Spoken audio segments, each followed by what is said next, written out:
That's okay, Polly. Now, how many children have you got? I have 3 children. How old are they? The oldest is 35, my daughter is 31, and my little guy is 22. If I want to call him little. Is he tall? He's Big. taller, yes. You know, he's like Billy. He's a big guy. He's a big guy. Yeah, he is. Okay, so a couple of questions we need to ask you before you tell your story. Absolutely. Were you two crazy anti-vaxxers when you were pregnant with your first child? Didn't give it a thought. Didn't give it a thought. You go to the doctor, you do what they tell you. That's kind of how we were.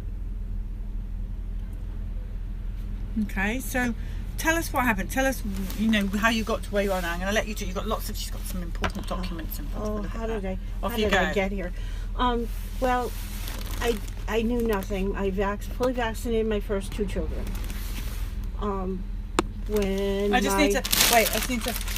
It's in my way. It's all crunchy. Okay.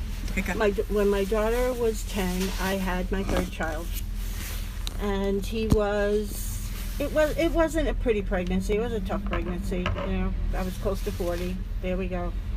But he was born. He was delivered by cesarean. He was healthy. He APGAR 9, and I didn't give a thought to what are they going to do to my child. Are they going to put stuff in him that's going to make him sick? That kind of thing. He was a pretty healthy kid, and so the only thing is he must have. And looking back, this is how I figured this out. He was jaundice. After a day or 2, he turned jaundice, and they had to put him under the lights. So I know now that was probably the vitamin K. And then when we left the hospital, I had to look at his records to find this out, but he had the hepatitis B. So that was okay. He was okay pretty much until his first MMR. Mm-hmm. At 15 months old. Now, did he just have the MMR? Because it's going back a few years, so he may well have just done. Well, I have it all here. The first MMR, he also had a Hib with that. Okay, so it's a combination. At that point, he had a massive asthma attack. Mm. We were in the emergency room. It was not pretty. 8 hours in the emergency room, and he was pretty much tied to a nebulizer for a good 1.5 years after that. But I didn't think of that as a vaccine reaction, Polly. That's what really bothers me, is nobody says, well, that might have been the vaccines he had a few days before. And also, we didn't have the social media or anything like that all those years ago, like we do now. Right. So anything that happens to your child, first of all, I tell people don't vaccinate. But if you do, and something happens, don't assume it's not. Assume it is caused by the vaccine. Okay, so that was he. We lived with asthma. We dealt with asthma, and then he had his second MMR to go to school. This is why I say it's regressive for him. He had his second MMR. He had the polio and the DTaP. Now, all this time, that was the other thing I noticed in his records, and I wonder if anyone else notices in your vaccine records, that sometimes your child gets vaccines from all these different manufacturers. And in his case, we had GlaxoSmithKline, we had Merck, we had Connaught, we had Lederle, because this is put across back in 1995. So when he had those vaccines for school, it was January of 2000. He had been going to nursery school. He'd been doing quite well. I never got a call saying he was sick. I never got a call saying he was acting up. Right. But he got this shot on a Tuesday, and on Thursday I got a call from his school saying, Mrs. O'Leary, you've got to come and get your baby, your son. He's in the bathroom, he's locked himself in, and he's screaming bloody murder. And that was the beginning. It wasn't just, people say autism, the lights go out and you stop looking. It was physical. He used to run around in the yard and swing a golf club. We thought he was going to be the next Tiger Woods. The neighbors would stop and watch him in amazement. Really? So it was physical. That's interesting. It was GI, and it was his sensory tolerance for noise and for crowds and for all these. Suddenly, our very social, who was a really easy kid up until this point, suddenly became a nightmare. That's all I can say. This is him before he had that last MMR. What a handsome boy. He's a cutie patootie. And this was after. Wait 1 sec. It's okay. And this was after the let's get right to, yeah, the same old checked out look. Check that out, peeps. They go from bright eye to that checked out look. It's such a shame. How many children have they taken? That's how I feel. And my 2 older ones have problems. What's that? Oh, this is his like coming home from the hospital picture. He looks like older than his years. He looks like he's just chilling out. Oh, bless his cotton sock. He still is like that. He's still like an old wise type of. So we've got him healthy. I took him. The last time he saw a medical doctor was when he was 12. When we went back to his regular pediatrician, who said to me, "Oh, we're going to vaccinate him." And I said, "You've got to be out of your mind." And we walked out. We never went back.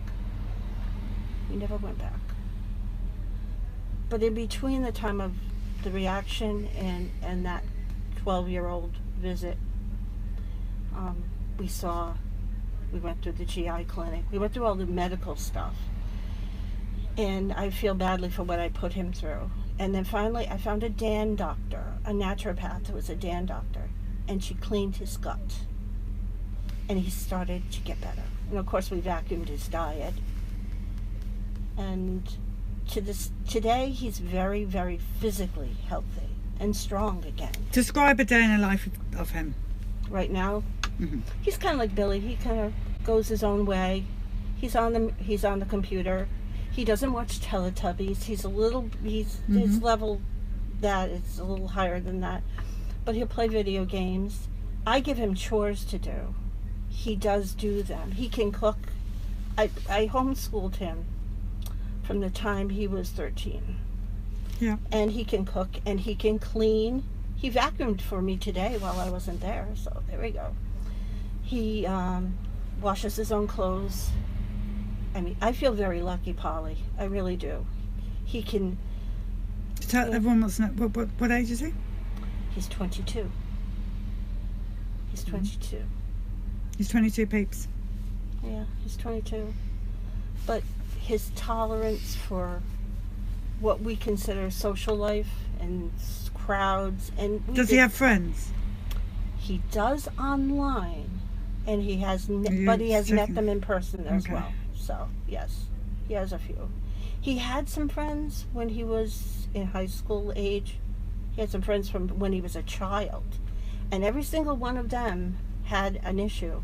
One had dyspraxia, one had ADHD, one had Tourette's. And these are all kids that lived within 1,000 feet of each other. And what does he do during the day and things? What's his life like?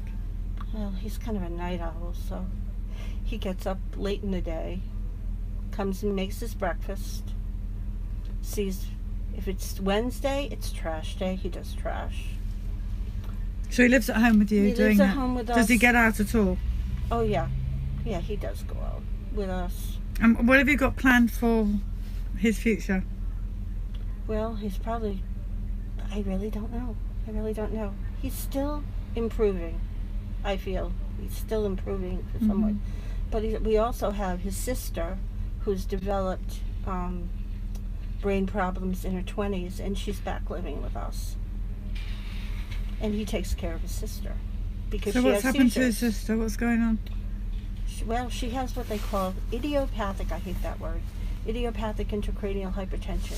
Okay, so what really happened? what really happened, I think that we don't know what long-term reaction to vaccines are. She had a reaction as a child. She had the big lump. That's what she had to her first DPT. So that's her vaccine injury. And her pediatrician did not vaccinate her for pertussis anymore. He said, oh, that must be the pertussis, because back then it was whole cell, if you recall. So I think it just started a reaction in her that when she was 14, she had the Menomune, or the meningitis vaccine, meningococcal, because there was an outbreak and the kids had to go to a clinic and get it. And I think that's what set her over the edge, because after that she changed a bit. She wasn't as lively as she was. She had but she had also had she had 2 foot surgeries as a child too. She had foot problems, so I don't know exactly what triggered the IIH in her, or the seizures. She has tonic-clonic seizures. But he actually watches out for his sister. So you have 2 of them. You're caring for 2 of them. I have 2 of them. Now, how do you feel? How does it affect you? Can you not sit together, or is that, do you like sitting in the back? Oh, we like to hear from the men too. Yeah, go ahead, honey. Okay, you speak from there. Well, especially the story with Connor when he was so much younger, before the second round of shots. You know, like I said, he'd be out in the front yard. The neighbors would stop and watch him swing a golf club. He loved sports, especially the golf, all over the yard, outside all the time. And afterwards, Nothing. it's just withdraw back into a cave. It's so desperately sad. It is. You know, just to watch something that was so blooming, and then just you know, it's like winter coming, and you know, the flowers all die, and that's it. It's true. And you worry about both your children when they're older, and you guys aren't Constantly, around. what's going to happen in their future? You know, we're not going to be around forever. One has a good decision-making process. My daughter does. You know, she's mature. She doesn't want to be sick. That's her thing. She doesn't want to be sick. But with him, it's his tolerance for. Well, you know how it is with our kids. They'll have a good day. They'll have a bad day. Right now, it's a full moon. We know how that goes. Oh, there is? Oh, I'm glad I'm not home. I get home tomorrow. Is the full moon over tomorrow? Yeah. Yes. I think so, yes. Jolly good. Yeah. One of his biggest things that he hates is the injustice in the world. Oh, yes. Oh, yeah. It really bothers him to see what people are doing to each other, and He does have a very unique sense of fairness, and he doesn't like to see other people being picked on and being victimized. And without making this interview too long, one of the other reasons I took him out of school was that he was being not bullied by the students, but being bullied in the sense that when he would have, because they didn't understand autism as well back then. I mean, I walked in one day and there were 3 grown women on him holding him down. Why? They called the police to chase him down when he walked away from elementary school, and They didn't what happened handle it after that? very They well. brought him to the hospital. Oh, I don't like these schools, I'm sorry. Don't my worry God, me. no. So, and still, in spite of everything, we feel very fortunate because he can still communicate with us, Yes. you know. And my daughter is still seeking help, and because of her brother, she's been able to look at alternative things like that we wouldn't be on our radar had we not had a child who regressed like Connor. So. What's your advice? Could you pass me a chocolate, please? Oh, absolutely, Polly. Okay, I'm just on my millionth chocolate. You need to know Do you want that. another square? I like the squares. Thank you very much.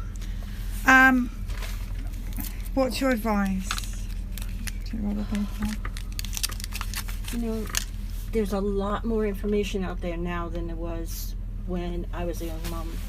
And all I can tell people is to go to there are websites that have great information. Marcella's is one. Vaxxed.org is absolutely the bomb. If you're in Rhode Island, go to vaccinechoiceri.com. That's our website. We have information there under resources. Learn about it before, and if you just look at the excipient list alone, which is the listing of what's in them, know what's in them. You want to know what's in the food you give to your child. You want to know what's in the powder or the creams that you put on their body. You've got to know what's being injected into them. I didn't know, and I'm not going to sit and wallow in guilt. I'm going to keep telling people the truth. And I asked my son what he would want you to know. He wanted you to know that music is what soothes him. He loves music. What kind of music does he like? He listens to everything. Well, if you listen to video game music in particular, most of it is great orchestral music, and he listens to a lot of that. And he listens to techno, and he likes a little bit of the Japanese, like anime and things like that, which a lot of the kids do, I know. So wonderful. Okay. Anything else that either of you would like to say to the peeps? But they're sending you lots of love because you're one of our top peeps. I love them too. Thank you. Is she on there? Does she listen to the stories a lot? What's that? Does she listen to the stories? Oh yes, constantly. There you go. Constantly. Thank you so much. Yes, she does. Just big supporter. Big. We appreciate Big that. heart. Big supporter. And she's just great. Trying to everybody, outreach. Yeah, and just hang in there, everybody, because our day will come. It's coming. Thank you. Thank you, and thank you for the chocolates. Anytime, kiddo. I love them. Enjoy. You better